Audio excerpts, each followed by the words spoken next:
at that time, or they were asked to turn away. But we're still finding out more information about what went down because there was so much that was given during that final day on Friday. So we're going to talk about it here. There's some text messages. There's even some information about the photos that were shown. And I specifically want to go first to one of the people who were actually inside the courtroom. Lauren Conlon posted about this and some of the text messages that were displayed during the court proceeding. And she says this: text between David and Celeste, where he is 19 and she is 13 on both threads. She says the first text thread would appear to imply his mother, Colleen Burke, was aware of what was going on. If this is the case, Colleen could be found liable for this. Now, what happened on June 19th, 2024 at 1 a.m. Celeste said to David, your mom know we had sex yet? And David said, she thinks that's the first thing we're going to do when we see each other. So again, implying that Colleen knew that David was in a relationship with this girl. Did she know her age? Had she ever even seen her? That has yet to be proven. Now, Lauren says more appearing to refer to the abortion. And on August 30th of 2024 at 2:08 a.m., Celeste said, realistically, I care about you. I killed my first kid, you something. So it must have been a broken up text. And then David said, it has to be in the right time with the least complications. Celeste said, I still would have been there for it. Sounding like she didn't want to do it. Dang. David said, yeah, selfishly, because it would have also been mine. David said, I'm going to have to lie to people around me, even my kid, for the rest of my life. Meaning that, again, I don't know why he would say that. Is he saying that because he knew that Celeste was underage and he couldn't say, oh, yeah, you were born when your mom was 14. I mean, now she's 28 and you're 15 years old. So I don't know what he meant by that. Maybe he'll testify to it at some point. And then Celeste says, I don't like talking about it because it gets me really upset. But I'd do it again, is what Celeste said. So now we got to get information from Amy. If y'all don't follow Amy and you want to stay up to date on the latest news, make sure you do that. Follow her on X at @IamyLee on X. She says this: the details laid out the prosecutor's court brief paint a disturbing timeline of the steps David Burke allegedly took to conceal the crime following the murder of 14-year-old Celeste Rivas. According to the filing from the Los Angeles County District Attorney's Office, the blue inflatable pool plays a central role in the physical evidence collecting Burke to the dismemberment. Now, when he purchased everything, we've talked about this at length, but the prosecutors allege that on May 5th, 2025, David Burke ordered a blue inflatable pool, heavy-duty laundry bags, and a body bag via Amazon using the fake name Victor Mendez. Now, also, the state alleges that the pool was placed in the garage to contain blood and fluid while he used a chainsaw to dismember her body. And there were other saws that he purchased as well. Now, forensic analysis from the LAPD's Trace Analysis Unit made a direct physical fit match between the small blue plastic fragments found embedded in Celeste's remains and the plastic of the crumpled pool found in the garage. Again, he may have been cutting the body, allegedly, and got some of the pool while he was doing it inside of the pool, and then it got embedded into her skin. Now, along with the dryer sheet found inside the crumpled pool suggesting an attempt to run the material through the washing machine to eliminate biological trace evidence, investigators also noted that David purchased a heavy-duty burn cage under the same alias 2 months later in July 2025. The case remains one of the most chilling legal proceedings currently unfolding in LA County, with prosecutors presenting extensive data, delivery, and forensic evidence linking Burke to the homicide and the cover-up. Now, we're going to hear from another person who was inside the courtroom. Y'all know Brian Enton very well on this channel. He does a great job of reporting, did excellent work on the Nancy Guthrie case, and he's been there covering this. I want to listen to some of what he says, and he gives a breakdown of what was showing in the courtroom. He says, day 5 of David's preliminary hearing, graphic testimony from the medical examiner pertaining to wounds found in Celeste Rivas Hernandez. And he says the toxicology indicates she did not die from drug or alcohol. Let's check it out. Hey, guys. So it's day 5 of the David hearing, accused of murdering Celeste Rivas Hernandez in Los Angeles. It continues to get more graphic. The medical examiner has been on the stand. I'm just looking back at the notes, showed really graphic images again of Celeste Rivas Hernandez, of her amputated left hand, showed the left ring and pinky fingers amputated, amputated right index finger with the tattoo, which remember matches a tattoo also that David has. Both of those photos were taken at the tow yard. Prosecutors also showed a photo of Rivas's decomposed corpse on the medical examination table. And again, I'm sorry, I know this stuff is like rough, but this is what's happening in court. He described it as severely decomposed, multiple dismemberment sites, said the left eye was absent. There was liquidation, soft tissue. He said that there was a distinct smell that they could even smell down the hallway in the medical examiner's office. He said that there appeared to be penetrating wounds. So this is important, compatible with sharp force injury, which goes to cause of death. And he said that there were fragments in the knee that matched what could possibly be fragments from David's kiddie pool that we've talked about, where prosecutors believe the dismemberment may have happened. Calling it a kiddie pool is diabolical, by the way. This is also important. Toxic You mute yourself. She didn't give me 2 seconds. Everybody, welcome into No Middleman. Again, we want to start out prefacing that tonight we are not here to solve the crime. We are not here to put judgment out there, but we are here to use some valid comparison, meaning that there are some elements of this case that possibly could have elements of grooming, i.e., building trust, building a relationship, manipulation. All types of things can be allegedly involved in this case. Again, we don't have all the facts. They are about to go to trial. But with that being said, we are here to talk about our finale episode tonight of grooming. So, with everything being heard, how do you guys feel about the initial things you heard when it starts off with the text messages?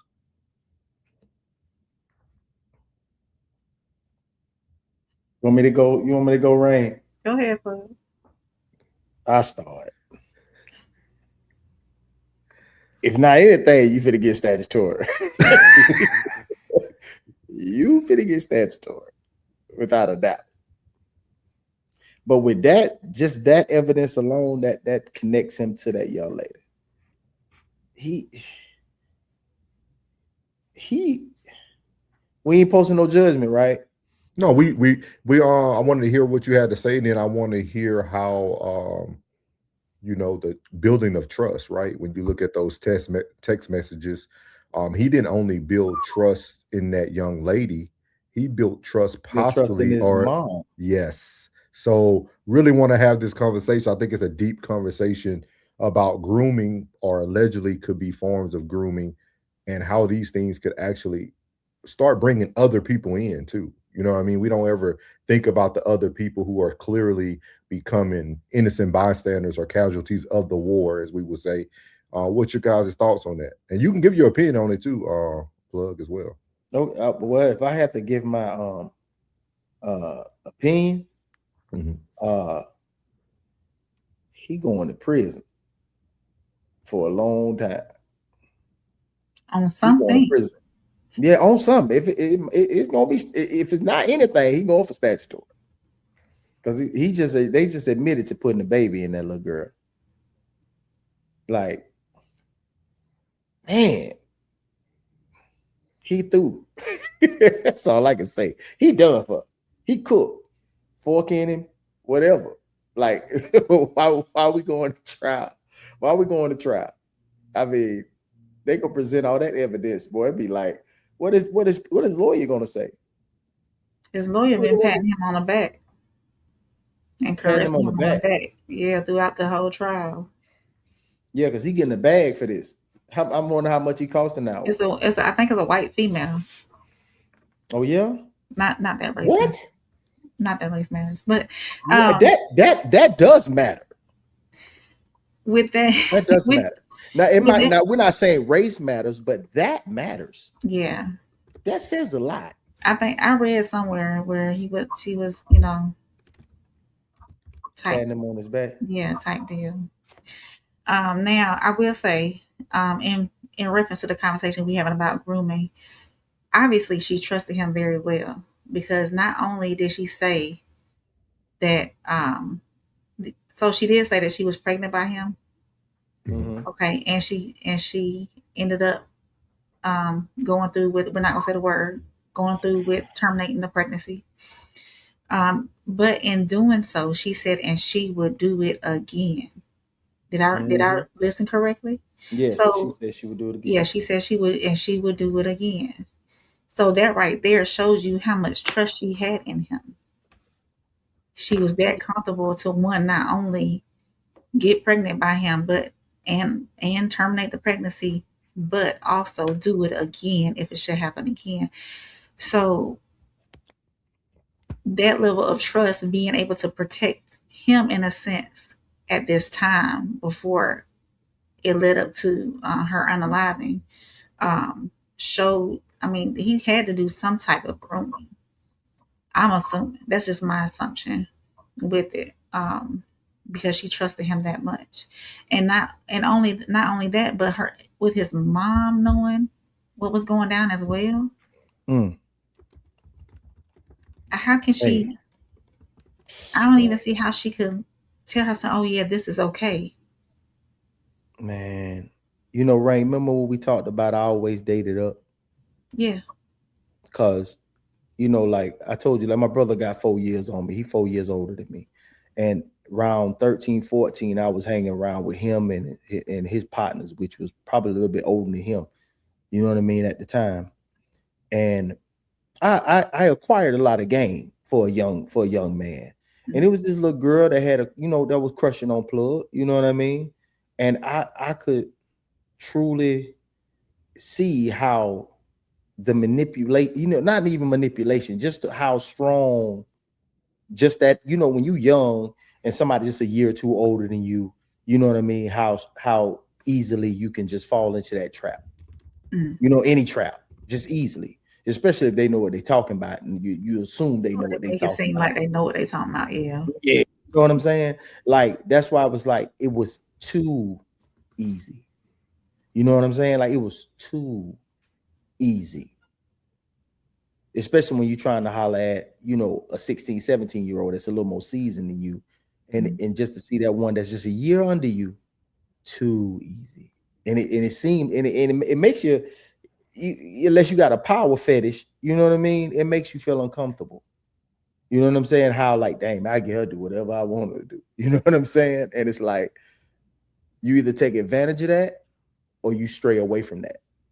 And in this case, it seems he took advantage of that. And plus he got celebrity status. He's a singer, you know what I'm saying? Popular, super popular.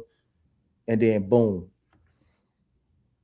13-year-old, a 6-year age gap. 6.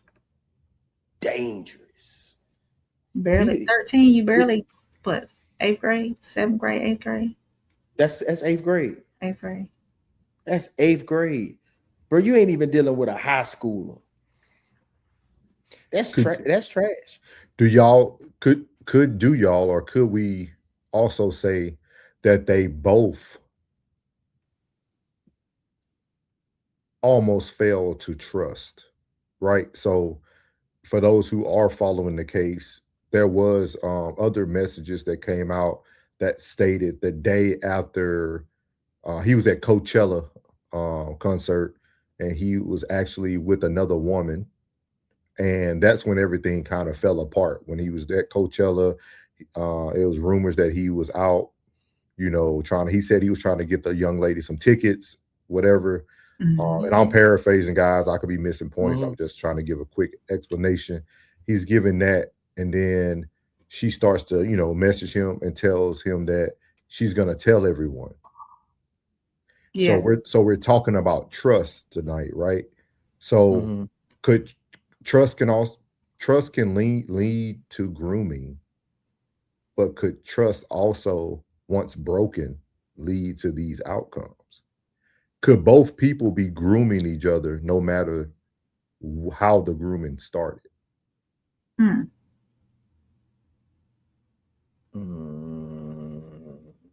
Take away the age, but don't think about the age. Take away the age.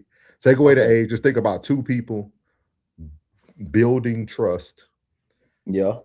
One person develops trust. They both develop trust, but then one uses the things that you developed or gained with them to now threaten you. Yeah. Kind of like what we've seen Shannon Sharp go through, right? Yeah. I'm sure there was a lot of trust initially there. Yeah. Until, you see what I mean? So like when we're talking about grooming, right? Some people could even say that was, everything can have elements of grooming. But do we ever think about trust could be what led to both outcomes? Grooming and someone also betraying that trust. Yes. I just can't get this case out of my head right now, but it's just, you can speak on it if you like. Speak on it like if you like. Go ahead. I see what you exactly what you're talking about. He's closing his eyes. I'm trying to. We're not laughing. We're not laughing at the situation. I'm trying to disassociate. Okay. I'm trying to disassociate from the actual from the age. Yeah. Yeah, from the age and the crime, like, because in that case, when you betray, when she betrayed, or say when a woman betrays that trust, It was a that's threat to betray, though, right? the Okay. threat to betray. Hmm. That's and then so that means the other person is aware of what the consequences were, that knew what it was. It carried consequences, but didn't. And after the actual incident or the alleged incident, there's more, even greater consequence. Man, I can't even disassociate myself from the Boy, this is crazy, man. Like, when I first heard of this actual case, bro, I was like, it intrigued me, because I was like, this got to be, somebody had to make this up. Yeah. But it's real life. And It's every so time sad. it's super sad. And like a lot, man, it's a lot of documentation. It's a lot of text threads, Instagram, X, which is Twitter. Like, it's a lot of text threads, but like, they was really in a serious relationship. And I want to ask y'all 2 questions from the chat, and we will get to as many chats as possible, but there's a couple that stood out to me. So the first one, I-90 West said, grooming without a foundation of trust equals disaster. Mm. But then I want to ask you guys this question. Miles, welcome in, Miles, and I-90 West. Miles said, age matters the most in the case because of emotional maturity. Mm-hmm. So I want to pose another question. Because we feel that age results into a lack of emotional maturity, does that still mean a person doesn't know what they're actually doing? Because kids learn to manipulate early, mommy and daddy early. Yeah. So I understand that ages are important. I think age is more important towards the crime than it is the everything else. But that's just my opinion. Yeah. But do we really feel emotional maturity and age played a part in someone now possibly allegedly threatening you and your livelihood? Yeah, she knew what she was doing. Everybody in that whole equation, no matter how young or old, they both knew exactly what they wanted and what they was doing, without a doubt. Yeah, she knew his age. So where do y'all think the mother plays in this? Do you feel the son monetarily groomed her? Because again, this is just a valid comparison. There's just elements of grooming. Do we feel that him being the breadwinner or becoming this newfound superstar, being what the family needed, do we feel like he played into that as well? Like, because think about it. I mean, to me, that's scary when the mom is like apparently, allegedly very abreast to what's going on. So how do to you what guys, extent though? Yeah. That, agree. Extent, like, to what extent is she knowledgeable? She may have known of this girl, probably have never met this girl, probably just heard of that girl with him discussing her, but not knowing, because what parent, ain't no parent, she's a weirdo. I mean, but nobody, no, I would take it back. Probably normally, a normal situation probably be a scolding, but with his position, him getting to the money and his career, this, that, and the third, she wouldn't have condoned that if she'd have known, had she known. So I would say no, she wouldn't have known. Okay. Good conversation, man. Good conversation. This is our finale of grooming tonight. We're going to be hitting this from a lot of different angles. Trust is going to be one of the bigger anchors of the conversation, but wanted to start off with this David case. I know Plugs been abreast to it, Rain, myself, we all been abreast to it, but just wanted to start off with this just due to now it's going to actually be going to trial. Definitely going to be watching that trial closely.